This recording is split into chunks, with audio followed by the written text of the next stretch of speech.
Hello, hello, hello. Welcome to Fit and Fabulous with me, Dr. Orlena. I hope that you are feeling amazing today. We're talking about stress today, which I think is quite apt because this is the third time I have recorded this podcast because the software isn't working, and that's really, really frustrating. So I think it is quite funny that we're talking about stress today. Okay, before we dive into stress and I explain why we're talking about stress, I just want to keep you up to date with Dr. Orlena's Eat Smart system, which is my brand new program, which is super exciting. Now, you may have heard me talk about it before Christmas, and the idea behind this program is you're somebody who wants to get healthy, you want more energy, you want to lead a long and healthy life. It might be that you want to lose weight as well.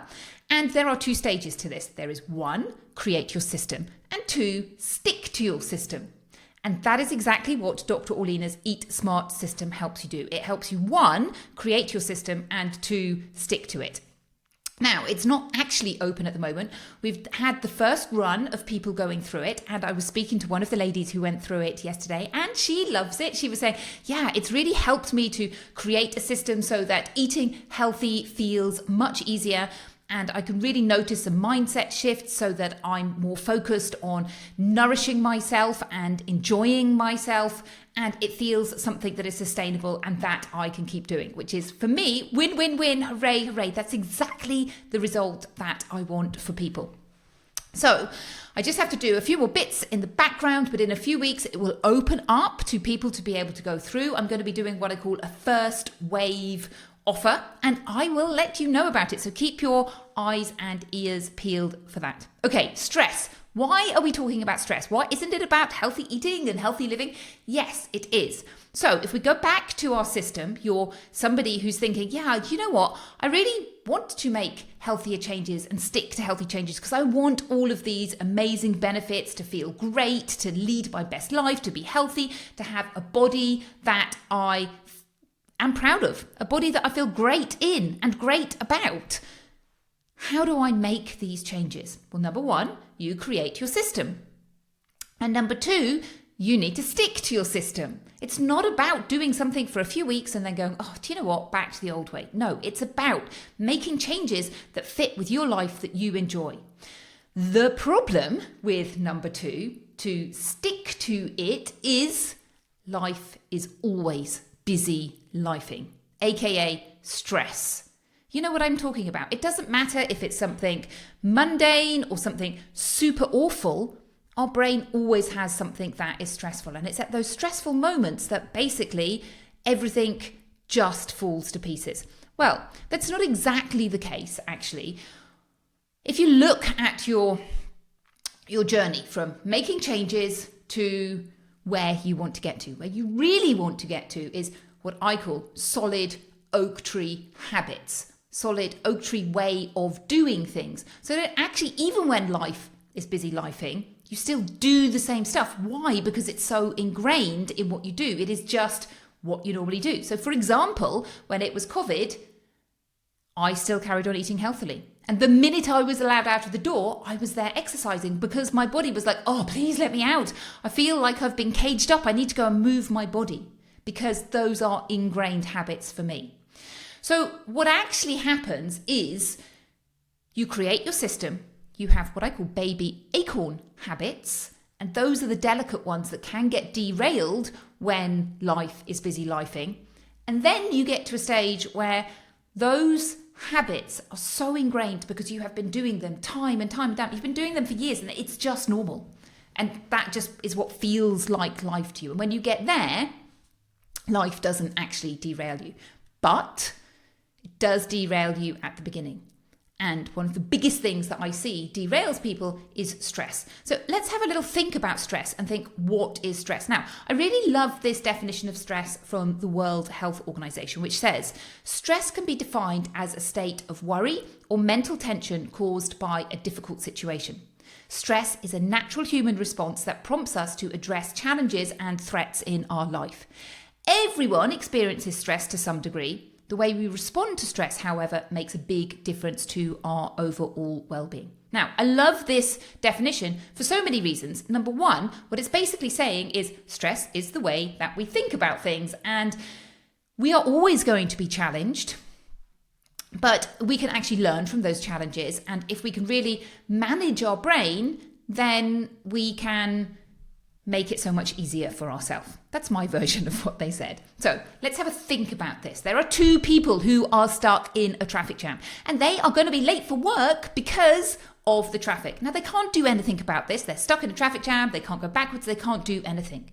And one of them is thinking, oh my goodness, I've got this meeting at 9 o'clock and I'm going to be late and it's going to be a disaster. And my boss is going to think this and then it's going to have this knock-on effect. And oh my goodness. The other one is thinking, yeah, this is not great. I have got that meeting. I actually don't really like that meeting. I'm just going to make the most of this. I'm going to listen to Dr. Orlena's podcast. You know what? This is fabulous. This is a much better way to start my day. Two people, exactly the same situation. One of them super stressed and all the consequences of things that happen to it. The other one accepting it and just dealing with life. Which one do you think is going to have an easier day? And the answer is the second one. Well, we don't know, obviously, but we suspect the second one. So the way I like to think about stress is it's kind of a pyramid. And at the bottom of the pyramid, the foundation is how we think about things. And then coming up, you've got other bits that are important in your stress management tools. So on top of your pyramid, the next step up is having healthy habits. So these default things that we do that are just default. So for me, that would be exercise and how I eat, just default habits. So even though COVID happened and it was, not great for everybody, those were the things that I still did because I had those habits and they're just things that I keep doing. Now, on top of that, you've got your systems, habits, and routines. How does that make any difference? Well, take, for example, it's Monday morning, you've got kids, they're getting ready for school. Oh my goodness, I've forgotten my swimming stuff. Oh my goodness, I haven't done my homework. Oh my goodness, where are my trousers? Where are my shoes? Where is all of this? That is stress. That's going to add stress to your bucket. Now, you can change that with a good system. So, Sunday evening. I don't know, this system doesn't happen in my house. Does it happen in anybody's house? Sunday evening, get your stuff ready. Despite the fact that I tell my kids every single day, get your stuff ready the night before. They never do. Anyhow, that's another story. You can see how having a good system can really help. And that is the bit that we work on in Dr. Orlena's Eat Smart system. But that bit can include so many things, like how you eat. If you have got a good system, then you don't have to worry about what's for dinner because your system will take care of it.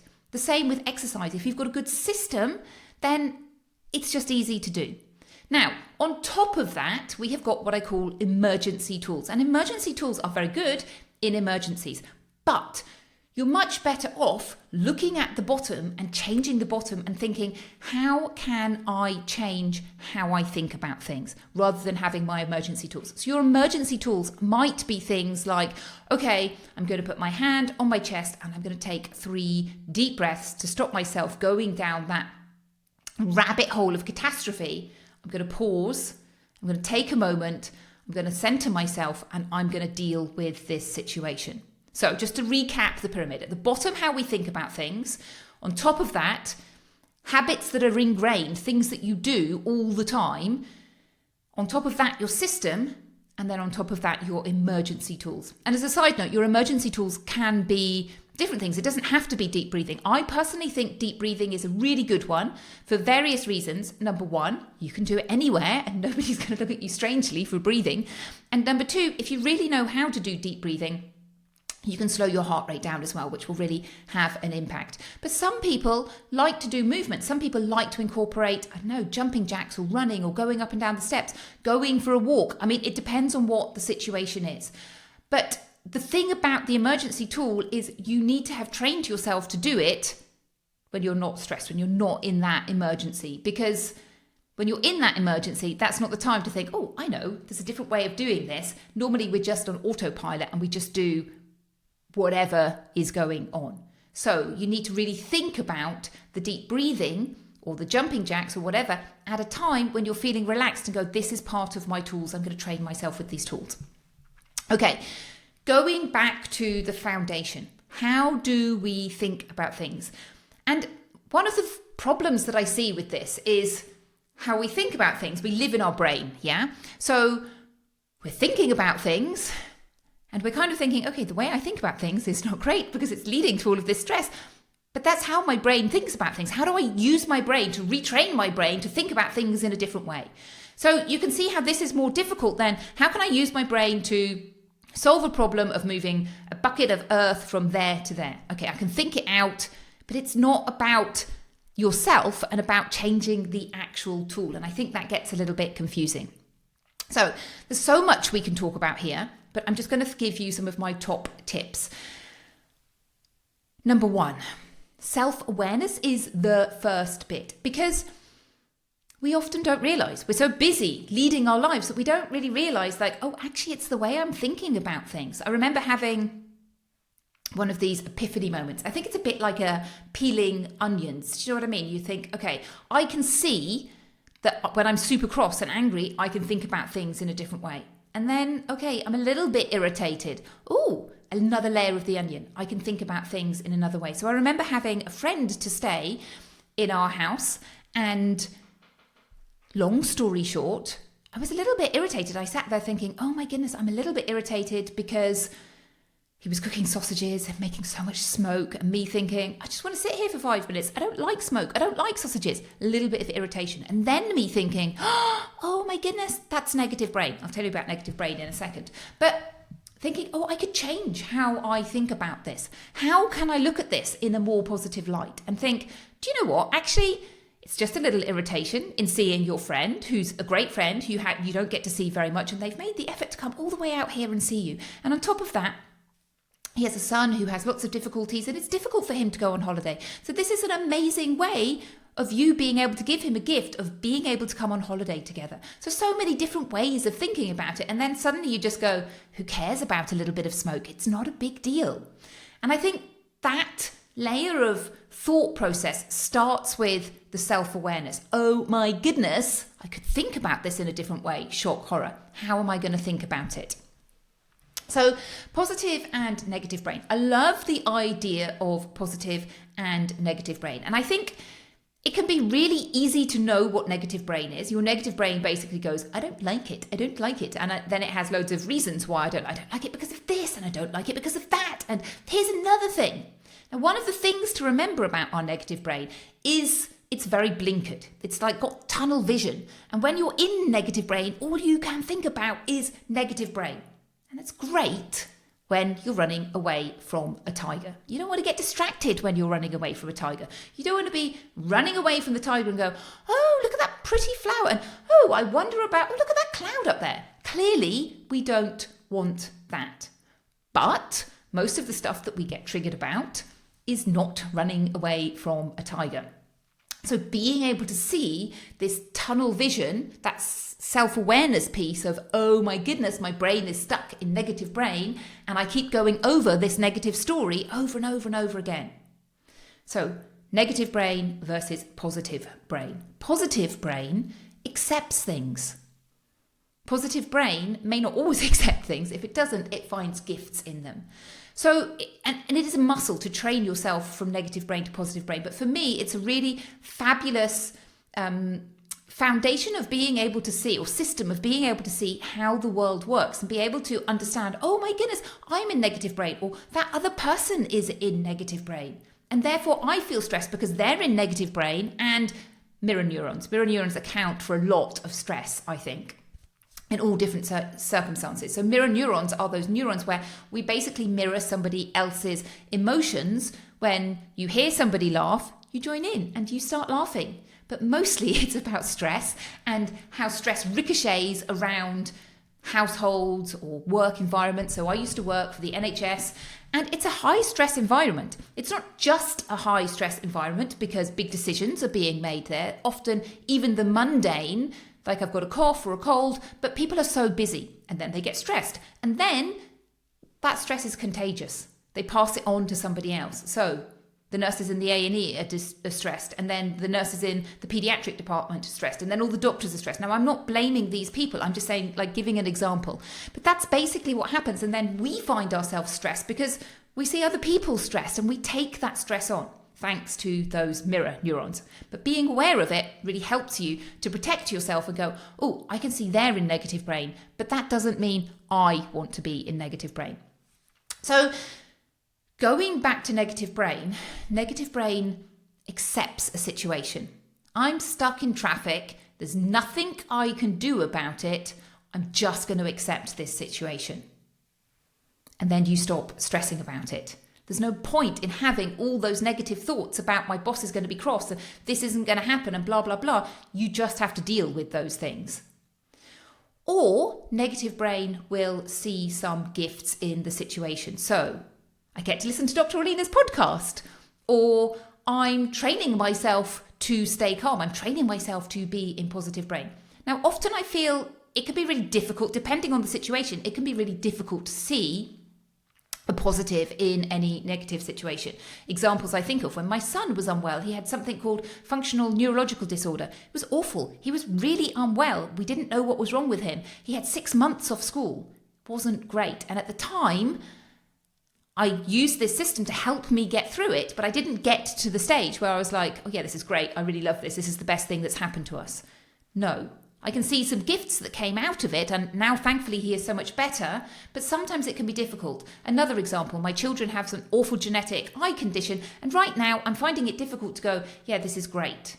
But what I can do is look back in my life and think about times that felt very challenging at the time, and at the time thinking, oh my goodness, this feels awful.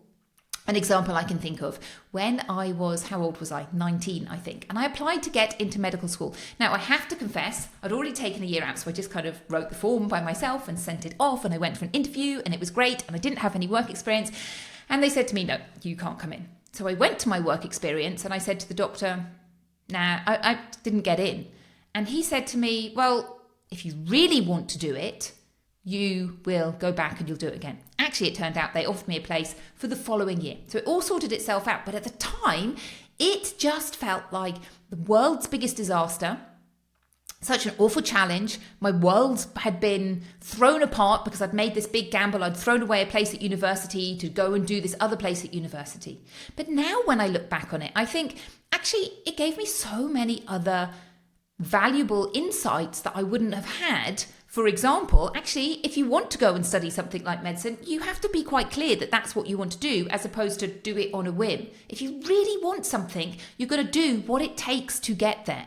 And I think that was a really valuable lesson that I learned from that experience. Although at the time, as I say, it was all doom and gloom. So being able to look back and think, okay, there have been times in my life when it all felt awful. I couldn't see any gifts in the situation. Perhaps that is one of them. Now, I'm open to gifts coming out of this situation. I can't see them, but perhaps they are there. So, this bottom piece, the how we think about things, is where I recommend you do lots of work. Because it will change your life, not just in terms of healthy eating and exercise, but in terms of everything, basically. If you can learn to navigate your world, or the stresses within your world, and see it from a place of, I accept this, and okay, how can I move forwards in this, as opposed to all of those negative thoughts, which, what is the stress doing? What are those negative thoughts doing? They're just making it more difficult for you. And not only that, they're having negative effects on your body in terms of they're going to increase your inflammation and your stress hormones. If you want to lose weight, oh my goodness, they're making it so difficult for you to lose weight. They're making it difficult for you to sleep. It's just this, what I call going down the negative plug hole, as opposed to building up and building up and building up. So this piece is a really integral piece of healthy living. Healthy living is not just about looking after your body. Obviously, that's a really important part of it. But healthy living is really about looking after your mind too. And part of your mind is how you look at the world and how you see the world, and not getting stuck in negative brain and stress, stress, stress. So I hope you have found this helpful. Hooray, I've actually managed to record it. Fingers crossed that it works and that I can send out all the bits and pieces. Have a fabulous week, and I will see you next week. Bye-bye.